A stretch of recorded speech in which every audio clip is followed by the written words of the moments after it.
All right, so thanks everybody for joining in. We are in session 7 of our series on OpenRoads Designer and the project that we've been working on. The agenda for today, there's really 3 main areas where we're going to focus. First of all, we're going to look at annotation in a general context and how OpenRoads Designer annotates elements. So we'll look at annotation again, try and go through, talk about how it works, go through some examples for stationing as well as labeling, stations and offsets and things like that. Then we're going to focus on plan and profiles. We'll go through the workflow for creating plan and profile sheets. I'll take you through that. We'll look at some of the details behind that. We'll look at annotating elements within the profile or the plan view, such as vertical alignments, as well as how do we use labeling to annotate particular elements within our sheets as well. And then we'll focus on cross sections finally and talk about how do I create cross sections? How do I take advantage of named boundaries? How do I incorporate skewed sections or sections at drainage structures? And then we'll look at some annotation tools within the cross sections as well, like annotating right away, placing labels and those kind of things. So the agenda again is 3 primary areas. Again, general annotation, plan and profiles, and cross sections. So let's begin, and give me a second here, and I'll move over into the software. So just kind of catching up, as I said, we are in session 7. What I wanted to do, first of all, is just, again, sort of have a recap here for a moment. If you remember, as we've gone through all of the previous sessions, we have been building this project and building this model, and now we're going to take that and we're going to build or create drawings from it, plan and profiles and cross sections specifically. So here's the project. Again, as we've gone through these sections, we've built this up. There are several areas in here. Again, I just wanted to point out where we need to pay close attention to, and then we'll jump to plan production. We see the roadway corridor. We see the intersection that's been constructed. And we had to do some work at the beginning of the model to incorporate tapers, both horizontally and vertically, so that we could tie our widened roadway section into the existing roadway section. But you can see here the property lines, the horizontal alignment, and the 3D model as well that we've created. So in context of where we are when it comes to this session, we have completely built or designed this roadway corridor. You can see that in the 3D view on the right, as well as generating the planimetric graphics, the 2D geometry that you see in the right-hand view as well. Okay, so that's kind of, again, just a brief synopsis and a recap of where we are and what we're starting with in terms of our project as we begin to look at plan production. All right, so what we're going to do from here, there are several, well, the data sets available, and I'm going to browse. I'm going to move into my data set folder here as I open up the next set of files.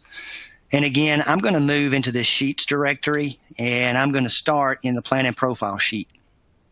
So I'll open up the plan and profile sheet, and you'll notice in the plan and profile sheet we have the same compilation of files that we were just looking at in the model file, or the quote container file that I had open just a second ago. So we're in this plan and profile drawing, and as we begin to think about how are we going to put our sheets together, you know, and you've learned through the sessions that as OpenRoads, as we built this project, we have referenced files together. When it comes to constructing sheets, it's the same process. So we rely on referencing.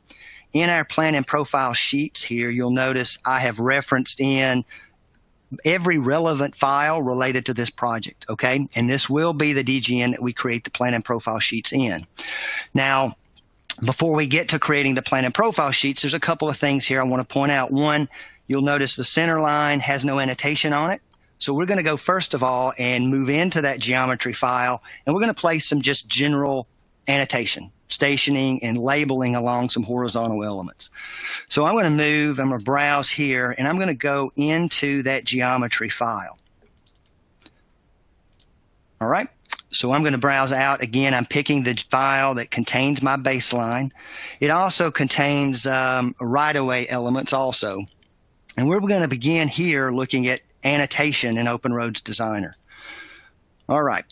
Now, this horizontal alignment, you can see that the profiles here, again, just as we have produced all of this data throughout the work or throughout the process, throughout this series of web demonstrations and workshops, all that data is here.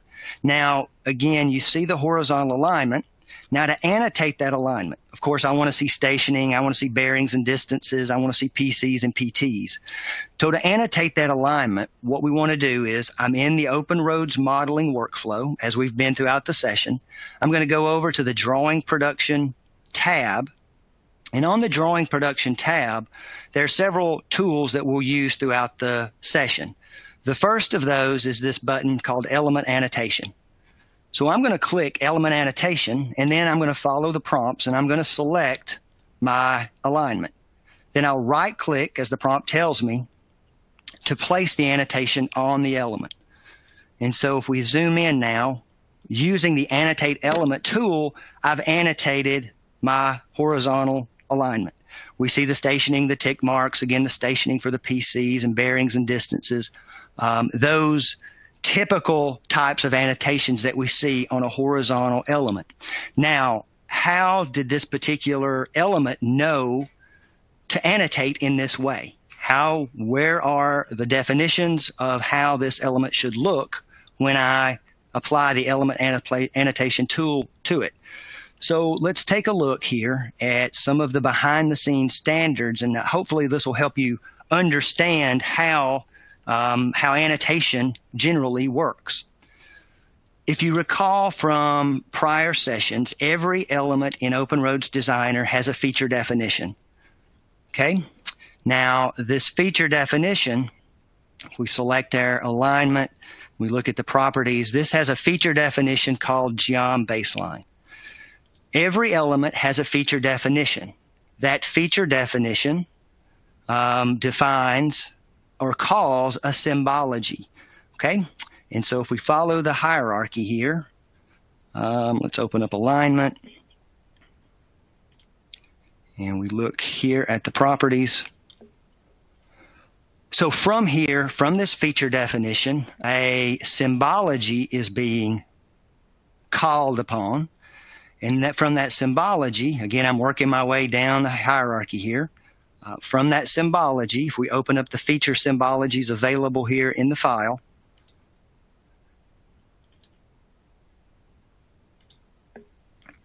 from that symbology, as we look down through here, there are multiple settings that influence different parameters of how things display. The first, the key I want you to notice right here is the annotation group. Annotation groups in OpenRoads Designer are the compilation of annotation settings. It's a group of annotation settings that define multiple properties and how they should be annotated on a single element. Okay? Now, where are these annotation groups? Well, they are default. All of the standards in OpenRoads Designer by default are stored in a DGN library within our workspace initially. However, those annotation groups, if we look here in our live file, we'll notice that that annotation group, which I just used here, is written into this file. Now, if we drill in and we look into this annotation group, I can right-click on it, select Manage, and this opens up the properties or the definitions that are contained inside this annotation group. So as you look here at the dialog box along the left-hand pane, you notice that there are multiple annotation, quote, definitions that make up this overall annotation group. So there are settings here defined for minor ticks, major ticks, cardinal stations, where should the bearing be placed, what the format should be. All those settings related to how we want things to look along particular elements, okay? And again, all of these entities you see along the left-hand pane here, those are annotation definitions. Annotation definitions are bundled together, just as you see here, to create an annotation group. And the annotation group is what is specified within the symbology of an element, okay? And then the symbology is tied to the feature definition. So the hierarchy for our alignment is feature definition calls the symbology calls the annotation group. The annotation group contains the specific definitions for all of the graphics, all of the information we want displayed on an element, okay? So that's kind of the basics behind how annotation works in this instance, meaning I'm using an annotation group. Annotation groups will be used for definitions of specific elements like alignment that have multiple properties I want to turn on. Annotation groups will also be used, you'll see later on, in annotating elements within our sheets, cross-section sheets and plan and profile sheets, okay? So annotation groups are an important concept to kind of understand how they work, where they're located, and then where they're important and where they need to be available, and you need to recognize their necessity in other areas, okay? So that's kind of the basics of how this works. So I'll close that up. So again, how did an element know? How did this alignment know how to display that properties, those elements in the way that it displayed them? And that's all based off the annotation group associated to its symbology, which is associated to its feature definition. Ultimately, the key is pay attention to the feature definition and follow the path back to the annotation group, and that will be where you find any problems or where you can make changes to those settings. Okay. Now, in addition to annotating the baseline, we can go ahead. Let's annotate this right-away line while we're here also. So again, I can select element annotation. There's no dialog box here to specify. That's kind of the key thing to realize. So I'll select it and I can right-click, and then you'll notice it just really annotated a bearing and a distance along that right-of-way line and then specified existing right-of-way. I could do the same on the south side, and I'll just right-click and display that also. So again, taking advantage of some of the feature definitions and annotation groups, we have the ability to just place annotation specifically along certain elements, okay? Now, in addition to placing, I guess, those types of annotation groups, another thing we might want to do here is, let me kind of talk about as we build these drawings up, okay? There are multiple ways that we could go about this, just like in the way you do things, how you've done things in the past when it came to building sheets. It was an effort of building. It was an effort of putting together reference files, of managing your annotation, managing levels and the symbologies that you're using with the locations of these things. So here we have placed this annotation within the geometry DGN, okay? So the annotation that we just placed is in our geometry file with our center line, and where these other files are referenced in, you can see here as well, okay? Now, another thing I'm going to take just a moment and demonstrate, I'm going to just move off into space over here. When it comes to the annotation tools in OpenRoads Designer, again, just conceptually understanding how things work, and setting the expectation for how things are going to work in OpenRoads Designer when it comes to annotation and labeling. We've seen in the past, I mean, you know, OpenRoads Designer is dynamic, and labeling and annotation is dynamic along with the model and the graphics in the model. So to display that, or just take a moment and demonstrate that, again, I'm just stepping off here to the side so that I can give you a moment of just kind of clarify how some of these things will work, particularly in labeling. So I'm just going to draw a baseline, okay? And it could actually be a lot shorter than that. Let's do this so we can zoom in and see a little more clearly when time comes what's going on. So we've got a horizontal line there. This could be any line. It could be a center line. It doesn't really matter. The point here is just how the annotation works, okay? And how to understand the dynamic nature of it. Some of the advantages in OpenRoads Designer when it comes to annotating. So we have this baseline here, and I've just drawn a microstation line. This line could be another civil or OpenRoads geometry element, or it could be a microstation line. It really doesn't matter. Now, say for example, we wanted to place a station and offset along this. Again, assuming this is a right-of-way line or something, okay? Now, back on the Drawing Production tab, we can go to Place Label, and I'm going to just look in the Place Label settings. I'm going to set the type to Cell, and I'm going to click this down arrow. Now, I'm selecting pre-built settings, and these are all contained, as I mentioned before, in a DGN library in our workspace behind the scenes. Now, I'm in Plan View, and I want to place a label in Plan View, so I'm just going to look down the list, and I'm going to select Plan, Station, and Offset.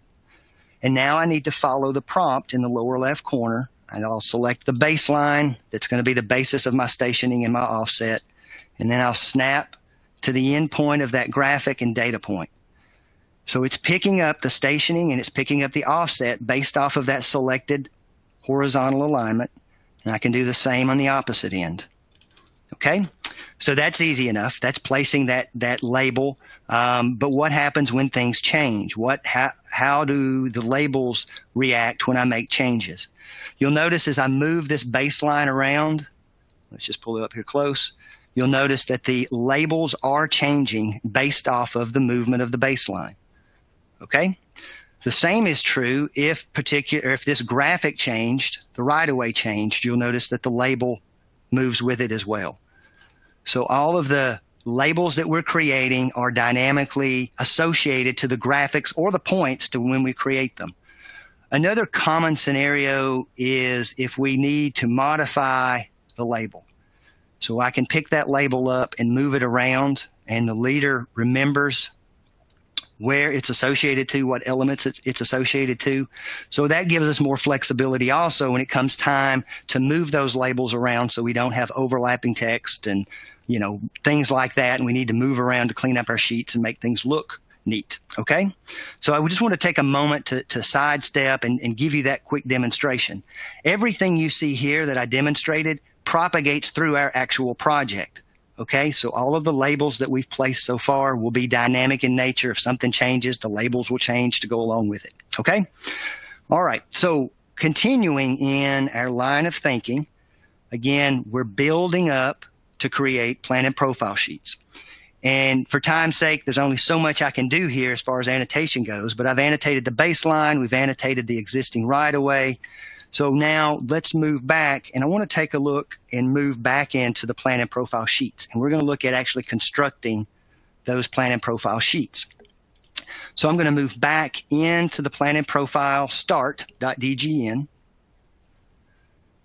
And once I'm back in here, we'll go through the process and actually construct plan and profile sheets. Now you'll notice here, since I made the change, back in the geometry file, I've annotated with stations and I've annotated the existing right-of-way. That, of course, is carried forward via the references into this sheet where I'm currently residing. Okay? Now, there are other things here realistically that we would have to do in real life. Again, because of our time frame, I'm not going to delve into that. I want you to understand that when it comes to certain things like, dimensioning, for example, the MicroStation tools for dimensioning are all the same. So in terms of placing a dimension, whatever that may be, between 2 points, along an element, those are all the same. So I could place a dimension, again, considering where I'm going to place that dimension, what file is it going to reside in, all that can be done directly as well, okay? So when it comes to producing plans, and let's see what we got here. When it comes time to produce plans, the workflows in some instances, such as dimensioning, are the same as what we have done in the past, okay? And hopefully that's a legitimate scale. And so again, we could just click through here. I don't have, I'd have to go back and set the settings up to be perfect. And we could just jump, and I'll just do it quickly. So clearly I would modify that. I have 4 decimal places. But the point here I want to make is that labeling, taking advantage of OpenRoads labeling to extract data from the design model, that's one important method for annotating. Annotating elements globally or in a bulk fashion, that's another method, but you combine those along with just the typical annotating type of tools we might have done in the past with MicroStation. That's all part of the workflow here, okay? And it's all available to you in OpenRoads Designer. All right, so we've kind of got our plans put together here. We've done a bit of plan annotation along the way, and so I just kind of want to set the stage here. And so now, really, how do we create the sheets? Okay, now I'm going to go through some steps here, and so follow along with me because these are important steps, and they're going to help you be more efficient when it comes time to create sheets. Okay, so we've referenced all of our files together. That's the first point. All these files are referenced together, whatever they may be, and you know that can vary sheet to sheet, and we can add more later if we want to. The first thing I want to do is go over under my attributes. I want to turn on the constructions. And there's a purpose for this, okay? I had it off for a reason, and I'm turning it on for a reason, just to explain something to you. So I've turned on the constructions, and then just to save a few steps, I'm going to go to File, click Save Settings, so I don't have to turn constructions on and constructions off. Now, why did I do that? Ultimately, as we've learned, as we've gone through OpenRoads Designer, as we've looked at this workflow, you remember there are graphical elements in the plan view for interacting with the model. There are graphics for interacting with the roadway corridor, for interacting with template drops, and so forth. Those are not necessarily graphics I want to see. Those are construction graphics, but I don't necessarily want to see them in my plan view of my sheets. Okay? So I'm turning constructions on so I can see that OpenRoads data, and when I create the sheet boundaries, you'll see why as well. But now, importantly, how do I keep those from being displayed in my sheets when I get there? What I'm going to do, I'm going to go up into my reference files. I'm going to select every reference file that I have attached, and I'm going to make just a bulk change to the references. And again, the point here is for you to be able to manage the display of the construction elements in your sheets most effectively. So I select all of my references. I'll click Presentation. I want to turn on Use View Flags, meaning I get to control what's on or off based off of these settings. Be sure Constructions is turned off. I'm applying this to every reference file attached. And go ahead and click on Line Weights, and then click OK. All right? And again, we're making a bulk global change to reference file settings to manage the construction or the display of construction elements when we create our sheets. Okay, that's the point here. All right, now let's get ready to create our sheets. So we've got a plan layout, we've got the alignment, we got the data we needed. When it comes to creating sheets, all of the methodologies in OpenRoads Designer, whether it's sections or plan and profiles or plans or profiles, are all based on what we call named boundaries. So under the Drawing Production tab, I'm going to go over select Named Boundary. And under Named Boundary, I'm going to select Place Named Boundary. Okay? Now, the named boundary that we're going to place, and you'll understand this in just a second, represents the view. It represents the clipping view or the clipping area of our drawing that's going to be placed on the sheet. When it comes to named boundaries, you'll notice there's settings, or there's a method here for creating named boundaries in plan view, for creating named boundaries by just an element, meaning I drew a shape. And then there are profile named boundaries, there are cross-section named boundaries, and then there are named boundaries for 2 points, meaning I just create a cross-section more or less between 2 points. And we'll look at that too in just a little bit also, as well as some other ways to just create them freely within the drawing file and put them on your sheets.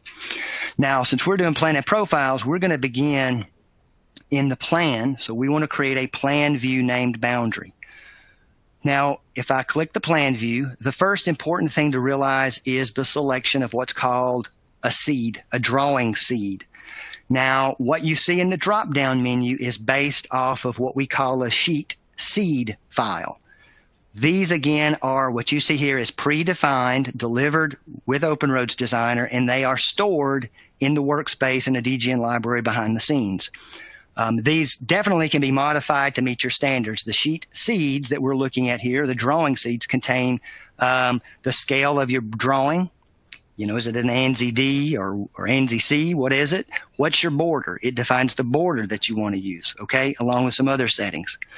But we need to select the proper seed file to begin. Now, we're creating plan and profile sheets, and we're creating the plan view for plan and profile sheets. So we're going to select ANSI D plan profile plan because we're creating the plan view of a plan and profile sheet. Hopefully that made sense. So we select the proper drawing seed. I'm going to leave the scale set the same. And this is I'll leave the name set to what it defaulted to. The group is important. And you can give this a custom name, but it's going to pick up the name of the alignment in just a second when I get to the point of selecting the element, okay, to create the sheets along. This is a group that defines this group of boundaries that's going to be created. So I'm going to move the cursor out into the screen, and you'll notice it's telling me to pick the element that I want to define my borders along, or my named boundaries along. So I'm going to pick the baseline. Okay, I want to go along that alignment, and now I'm getting a rubber banding line, and notice that my start station is varying. So I can graphically pick that start station, and this will be the start of the boundary that's going to be on the sheets, or I can key it in. I'm just going to move over here and key it in. Okay, so I'll key in my start station. Down in the lower left, I'll follow the prompts and data point. And now, if I zoom out, you can see those boundaries being created based off of the settings that are predefined. Okay, so I'm moving along the alignment. You can see the views that are going to be created and placed on my plan and profile sheets. Now I can modify those. Okay, so I could change the scale along the way, and we'll see how the sheets sizes change along the alignment based off the scale that I select. Okay, so you can modify these settings. Okay, we're going to stay at a 50 scale, and then I'm going to create these boundaries, and then we'll move to the next step for the profile. So I'll follow the prompt, and I'll move to the very end, and I'll data point. Okay, and then I'll data point once more to accept the placement of these boundaries. Now, what has happened? In my file, there have been a group, Highway 72. It selected that name based off the alignment. And there's my 3 plan view named boundaries, okay? So it has created 3 named boundaries for my plan view along my corridor and along my alignment here, okay? And stored them away for me, all right? Now, we're creating plan and profile views, okay? We're creating plan and profile sheets, okay? And it's, we can talk about this toward the end depending on time. The same, yes, we're creating plan and profile sheets, but notice there are definitions included here for just plan view for maintenance of traffic, which we can look at in a little bit as well. If you need just plan sheets, so there's a sheet seed for that, or if you do plan, meaning a plan on the top of the sheet and a plan on the bottom. Okay, so there are standards available delivered for just plan views. Again, this could be traffic control plans or maintenance of traffic, depending on which terminology you use. It could be phasing, it could be signing and striping, it could be whatever. Okay, now let's look at the profile. Now we're creating plan and profile sheets. Notice we don't have any named boundaries in our profile groups at this point. So how do we create those? Well, first of all, we need to open up the profile view along our alignment. Okay. Now to open that profile view, I select the horizontal, and I'm just going to open up view 2 in this case and data point in it. All right. So we have, remember here, we've got named boundaries, 3 named boundaries created for the plan view based off of definite scale and stationing that I've specified. Now we want to sync those up with our profile view. So I'll go back, open up the named boundary dialog box. We're going to use the profile method. So I'll select profile here. Once again, first step, key step, is to select the drawing seed. And so I want to select ANSI D plan profile. So this is creating a profile of a plan and profile sheet. So the spacing, the settings, the location of this boundary are all set up on my sheet seed to show up below the plan view. Okay, notice in here there are additional sheet seeds or drawing seeds for, again, if you just want to put a profile on a sheet, or you want to do a profile with frame annotation, or frame annotation based off rail infrastructure. There are multiple sheet seeds available to you. And again, these can all be customized. You can use what we provide you as a basis, customize those to your own standards. Okay, but we're going to select this. We're creating the profile view of the sheet. Of a sheet, a plan and profile sheet. We'll leave the scale 1 to 50, so we sync up with our prior views. Now, the key thing here is the method. We want to make sure the method is set to from plan group, and we want to be sure in the drop-down menu that we select our pre-built plan group from our plan views. Okay, so it's going to take the settings from the plan view and apply them to the profile. Okay, all right. The other settings I'm going to leave the same. There are multiple settings down here for clearances on both the top and the bottom of the boundary that we create. There's exaggeration settings and so forth. There's settings here for how I want to shift the sheets based off of the terrain model. If the terrain model is there's a lot of vertical in the terrain model, we can shift the sheets based off of that, or the boundaries based off of that. I'm going to leave them as they are default, and I'm going to follow the prompts, okay? And I'll click in the view, in the profile view, and now you see the 3 named boundaries that are created, again based off of the plan views that we created in the first step. And then I'll data point once more to accept them. And so now we have named boundaries in the profile view and named boundaries in the plan view, and they are linked. So I'm going to go here to actually build the sheets. I'm going to go back here, and I may have went a little fast on that. Let me pause for a moment here. I'm going to click this little down arrow, and I'm going to open up what's called the Named Boundary Manager, okay? And the Named Boundary Manager basically contains and shows us all of the named boundaries within our file, okay? So in this case, we created the plan group, and now we have created the profile group here below. And these named boundaries are here. You can turn them on, turn them off. Anyway, you can interact with them in different ways. Okay, so they're there, they're stored, and they're available. They're actually available for use in other DGNs, so we could reference those together in another DGN and use them as the basis of other sheets that we create. But that's a side note. Here's where we are. We've created the plan views, we've created the profile views, and now, the first time I saw this, my thought was, how do I put these together? How do I get that profile named boundary on the sheet with the plan named boundary, and vice versa? You'll remember we created the profile views from the plan boundaries. That created a link, which makes our life much easier. Now, before we go any farther, I want to be sure and click this button because I want to show you the dialog box for creating these drawings. And then I'll just simply right-click. I'm going to right-click on my group, okay? And from here, I can select Create Plan Profile Drawing. And so I'll just click that button. And now this opens up the Create Drawing dialog box. And again, I wanted to open this up just to, again, show you where a lot of the settings and these things are coming from. Now, these could be modified. We have built these named boundaries to function properly on the profile sheets. So some of these settings shouldn't be changed, okay?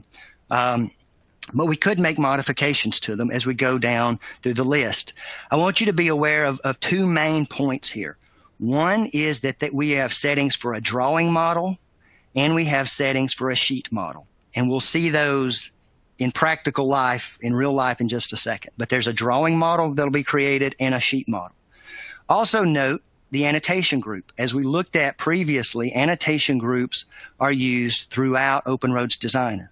Okay, so we've got a plan annotation group for the plan view, which is here on the left. Okay, this is the plan on the left. The profile view settings are on the right. And again, we've got a drawing model and a sheet model for the profile and the annotation group. And that annotation group is selected here, and I can browse down and select whatever suits me, okay? And then from here, I'm going to click and add these to the sheet index. And the sheet index we'll look at in depth in a little bit as well, okay? And now I'm going to click OK to that and let this process. Now, as it's going through and it's processing here, again, it's looking at the plan view. It's looking at the named boundaries in the plan view along with the named boundaries in the profile view, clipping those out, putting them together based off the sheet seed into sheets. So here on here we see one of the sheets. This is the last sheet in the set, Plan 3. You can see that it's been created. And again, a few points here just to point out. One, on the profile, you notice that annotation was placed on the vertical alignment elements, and it was done automatically. How did it happen automatically? Remember, the annotation group that we select, in this case, for these sheet settings, are built to look at vertical alignment information and annotate those elements that it sees in the profile window. It also placed graphics for strip grades, and we can see those here along the bottom also. Okay? Now, additionally, let's look at the plan view. The plan view, if you recall, if we go back and look at our plan view here, and remember, we talked about all of the construction graphics that were displayed originally, meaning I had all the graphics for the corridors, all the graphics for template drops and other construction type graphics, and we turned all those off in the references. We did that so that our resulting sheet view, if I jump back here, okay, sheet 2, so that the view displayed in plan view in my sheets is cleaned up. It's not showing me all of those construction settings or those construction graphics in my sheet view. Okay. Now at this point, I could go a step farther, and this could be done at multiple places. I mean, I can come in here and I can make modifications. Do I want to make modifications in the sheet? However, I am in the sheet. Remember, I pointed out that there's going to be a sheet model created, which is what we're looking at now. But in addition to the sheet model, there's actually a sheet view created also, or a drawing model created for each view also. Okay, so here on this particular, if we wanted to make an annotation to sheet 2, let's say we're just going to put a call out real quick on these 2 points of right of way here at the intersection, and we wanted to annotate those with station and offset. I could go into my drawing model. Okay, so I've moved into the drawing model. This is the drawing model between the design model and the sheet model. I could actually make the annotation here if I wanted to. So remember the tools that we looked at previously. I could go and place label. I could place, let's pick a cell, and for the particular settings that I want to use, let's label the plan, station, and offset. So I'll select that, and then I need to follow my prompt. What stationing or what element am I basing the stationing off of? Let me make sure I select the horizontal alignment. Okay, I'm just hovering over it there to make sure it is the horizontal alignment. Then I'll select it because, again, this is the basis of my annotation that I'm placing. And then I can just draw that label out and place it. And I can do the same on the opposite side. Okay, now remember, all of these graphics can be moved and manipulated. Again, when it comes time to produce the drawings and I'm moving text around trying to find a place to locate them and make them nice and neat, that's when that becomes handy. Okay, so in this case, we've used labeling of elements back through our reference files, and we used that in the drawing model. Okay, so again, think about annotating elements like this when it comes to, I don't know, annotating specific things, whether it's station offset or placing dimensions or placing a specific note that you want to see in the file. This is probably really big. We could change the text.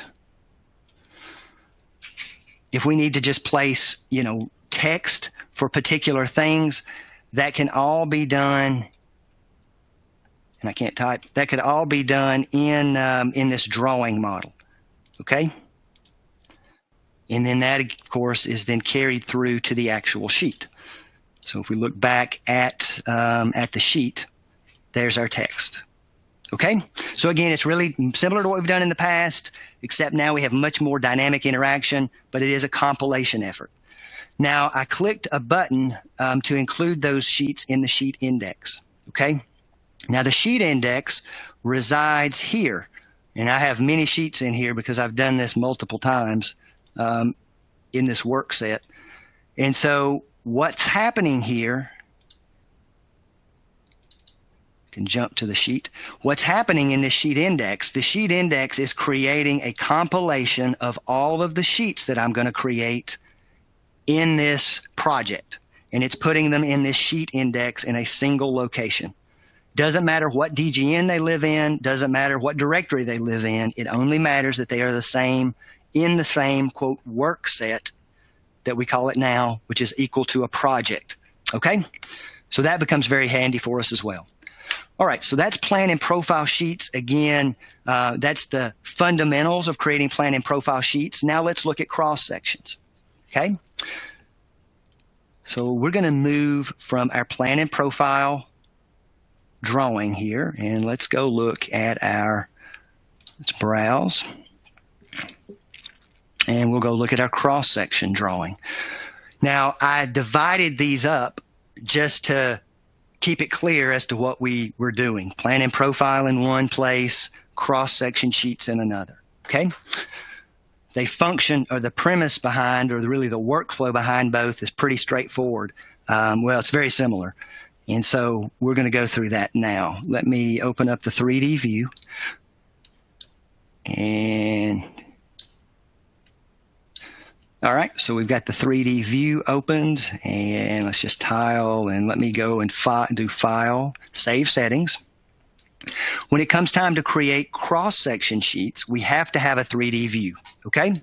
Because the cross-sections we're creating are based off of the 3D model that we've generated previously. So we need that 3D view. And I've opened both up here, the 2D and the 3D, so you can see what's going on. All right? Now, let's get ready to create the sheets. And we can go through kind of the same workflow, I guess you'd say. When it came time to create these, just as we've done in the past, you might want to turn things off. So here, for example, I might want to turn off any particular reference file. It could be multiple reference files that I don't want to see. So I could turn off, in this case, I'll just turn off the property lines. That's easy enough to do. And then we have construction elements here displayed. I can turn those on or turn those off. This is a little different scenario because the cross sections are going to come from the 3D view rather than the plan view. So the construction elements in the plan view are not as critical to me in this case. Okay? Now, when it comes time to create the cross section sheets, we go over to the Drawing Production tab. Okay? And we are going to create named boundaries just as we did in the Plan and Profile section. So I'll go to the Named Boundary tool. I want to select Civil Cross Section, and then I'll work my way through the dialog box just as in the other situations. We're going to select the proper drawing seed, which is I'm picking what's delivered here. ANSI D cross section. The scale, we'll leave that at 1 to 10. And then we're going to create a new group, okay? And this, again, is a group of named boundaries that will end up being the cross-section views on our sheets, okay? So I'm going to follow down through the prompts. Before I do that, I want to point out a couple things here before I pick the alignment and set the stations and the intervals up. An important thing to consider as you work down here, one, you'll see there are settings for the right and left offset. What interval do I want to use to create these sections? Is it 50? Is it 100? What's the interval I'm using? The vertical exaggeration can be specified here, so we could exaggerate this to 2 if we wanted to. But an important thing here also is this clearance setting. If you want to be sure that you have enough space on your cross-section view within your boundary at the top or the bottom, meaning I got to annotate some structures underneath the roadway, so I need a big enough clearance underneath, or I've got some annotation above the roadway for offsets and elevation or whatever it may be. I need to specify a top clearance so that I have enough room in that boundary. It also plays into the spacing of the sheets or the spacing of the views on the sheets. Okay, so I've turned top clearance on, and now I'm going to follow the prompts here. I'm going to pick the alignment. That's the basis of my sections. And you can see I've got a rubber banding line here, and I can graphically pick something if I want. I'm going to stick with the station we've been using as our start, 505 plus 00. Then I click the tab key to specify that, and then I left click in the screen to accept it. Okay, and now you'll notice as I move my cursor along the alignment, you can see planimetrically where those named boundaries or where those sections are going to be created. And so I'm just going to pull this down, down to the end, and I'm going to stop it just as we've done the others at 54300. Okay, now there's the preview of the named boundaries that'll be created. To accept that preview, I'll data point, and then that will accept them, and I'll data point once more, and that will create them. Now, in the 3D model view, you can see the results. You can see each of the named boundaries in that 3D model view. You can see where it exists. You can see the elements in the model that it crosses, and that will influence, well, that will directly be, I kind of say generally, these are windows into the design model. And so these affect or are basically the windows that control what our cross sections are going to look like. Okay? All right. Now, so we've got a set of typical named boundaries created. Again, these are every 100 feet along the roadway corridor. But what happens in those instances where I need extra sections? At driveways, at intersections, at skewed areas. So in this case, we're going to incorporate, let's move the view here just a little. There's an area, there's a box culvert that goes under our project. If we look toward the left-hand side of the corridor, the western side, you'll see the head wall that passes under the roadway from here, north to south or south to north. And so I need a cross-section there. So I need to incorporate an extra section at that location. So I'll go back to named boundaries, okay? And rather than using this button, we're going to use cross-section by 2 points. All right? Now, I want to be sure and select the proper group. I want to include this in Highway 72, okay?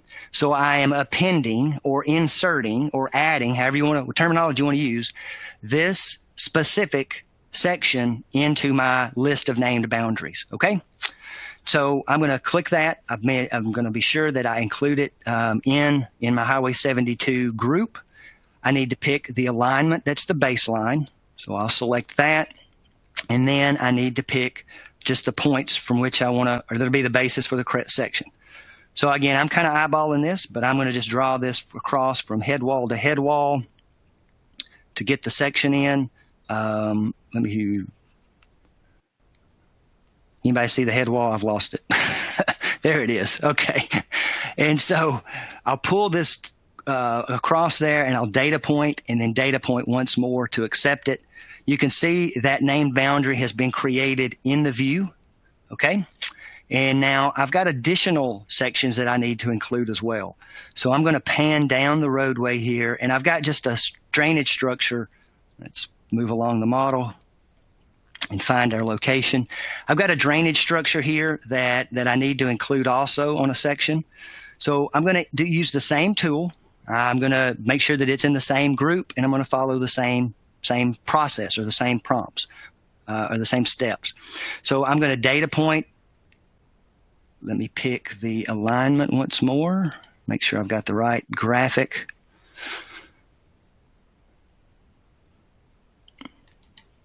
All right, I want to be sure I've got the actual baseline graphic. Select that, and then I'll pick the edge of the section that way. And then let's just keep this kind of short, and I'm going to stop it there. Again, I'll data point to accept it. And so now we've included an additional named boundary along that drainage structure. If we go now and look at our named boundary manager, we can see that they have been inserted in there. There's the section for our box culvert. You can see it highlighted there.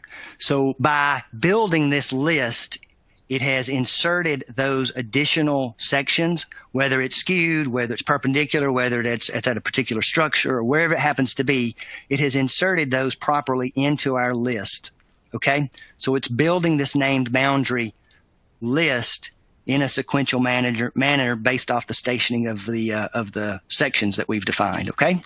Now, how do I create the sheets? So let's take the next step. We know that creating the named boundaries is the first step, so that I've created those windows into my design model. Now I'm going to open up once more. I'll click this little button in the lower right-hand corner. I want to be sure and turn on the Create Sheets button. I want to be able to see the settings and before I create the sheets. Again, we've looked at the cross-section groups, where we see all the named boundaries that we've created for this particular set. And then I'm just going to right-click on that group and select Create Cross-Section Drawing. And this opens up the dialog. And again, just as we've looked at before, this is where the settings are stored. I can make modifications. You'll remember there's a drawing model, even for the sections, and there's a sheet model. Notice the annotation group here. I'm actually going to change that at this point. So I'll select the down arrow, look into my standards for annotation group, and I'm going to select just cross-section grid. Okay? And we're going to look at doing this kind of in a methodical step-by-step manner for annotation. And then I'll say OK to that. These are being added to the sheet index also. So right now, OpenRoads Designer is looking through those named boundaries. It's more or less slicing through the model at those stations and those named boundaries, clipping them out and placing them on the sheets based off of the standards that are defined in the sheet seed, as well as those standards that are defined in my annotation group and the other standards that we defined on the dialog box for scales and clearances and so forth. Okay? So again, it's working its way through these named boundaries and it's generating those sheets. So we'll give it just a second to finish that up. Now, in thinking about what's going on here, these sheets are being created in this DGN as separate models. I know we've been asked many times about, can I put sheets in separate DGNs? We are working on that in the next release to be able to take sheets and place them not in multiple models in a DGN, but to divvy them out amongst multiple DGNs. And we can address that in a little more depth. Joe and Chuck are on the line, and so we could talk about that when we get to Q&A as well. But that is on the roadmap and forthcoming in upcoming release. So here we are. We've got the cross sections created, and you can see here the sheets as they appear one by one by one. Again, I turned on the sheet index. The sheet index compiles all of these drawings, and I've run through this multiple times earlier today, and well, this is all from earlier today, I'm guessing. And so all of the sheets that I've created under this project, or work set as it's called now in the newer versions, are compiled together in this sheet index. It doesn't matter, again, what file they're in. That doesn't matter. This just gives us the opportunity to jump from sheet to sheet, from place to place, and I've moved those files. And so we can jump around and again, take advantage of this without having to necessarily browse from drawing to drawing and sheet to sheet, okay? So I can jump from my sections that were just created. I can jump back into my plan and profile sheets that we created 20 minutes ago in a separate file, okay? All right, so again, take advantage of sheet index. That is an easy way to maneuver and move around in the files. I'm going to move back now, and I'm going to just use the down arrow or the back and forth arrow here. I'm going to just jump right back into my cross-section file so that we can continue here. All right, so we're back here.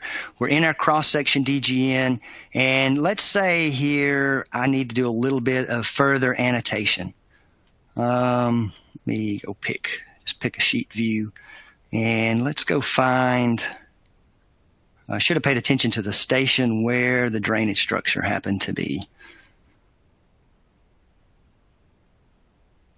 Here's the section at our intersection. So station 521 was cut at the area where we built our intersection and our crossover. You can see, again, it sliced the model. It's got the roadway corridor graphics along with the intersection and crossover model that we built in previous sessions, and there's a drainage pipe underneath.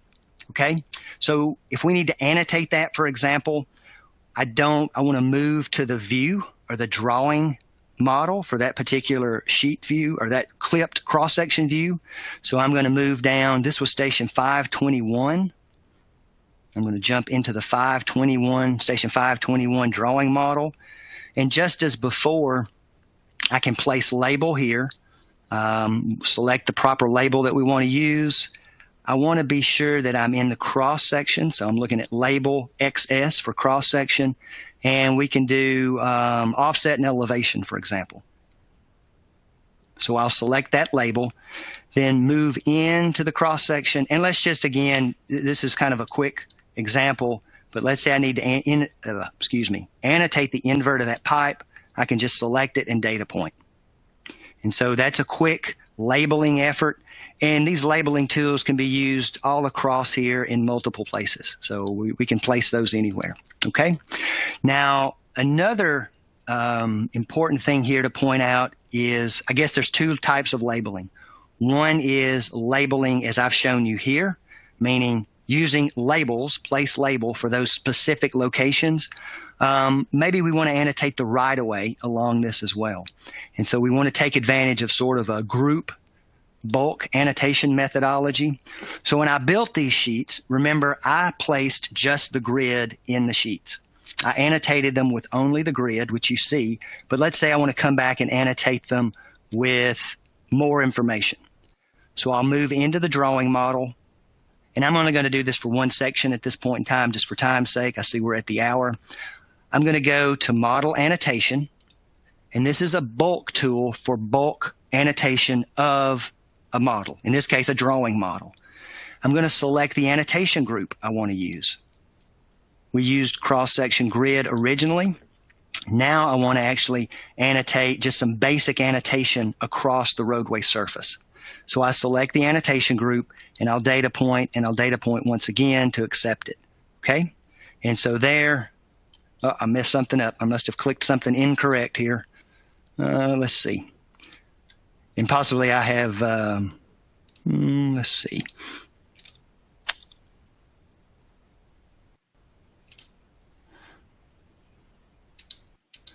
Maybe I picked the wrong one. And possibly I clicked the wrong one. That could have been my mistake.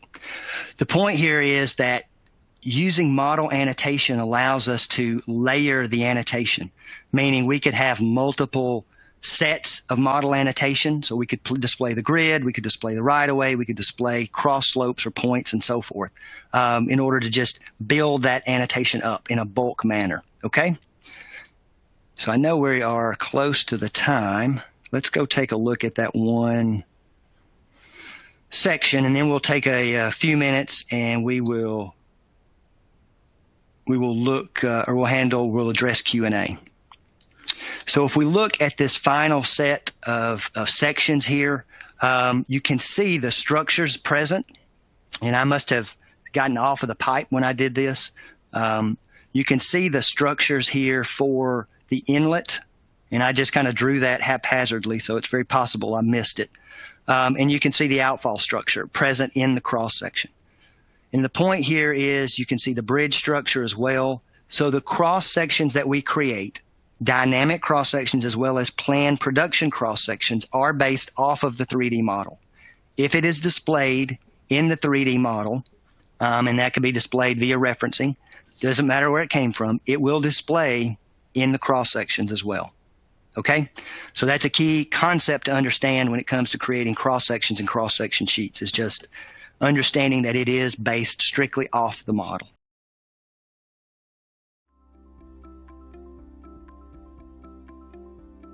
If you found this video helpful, please give it a like. If you want to see more such series, consider subscribing to our channel. Thank you, and see you next time.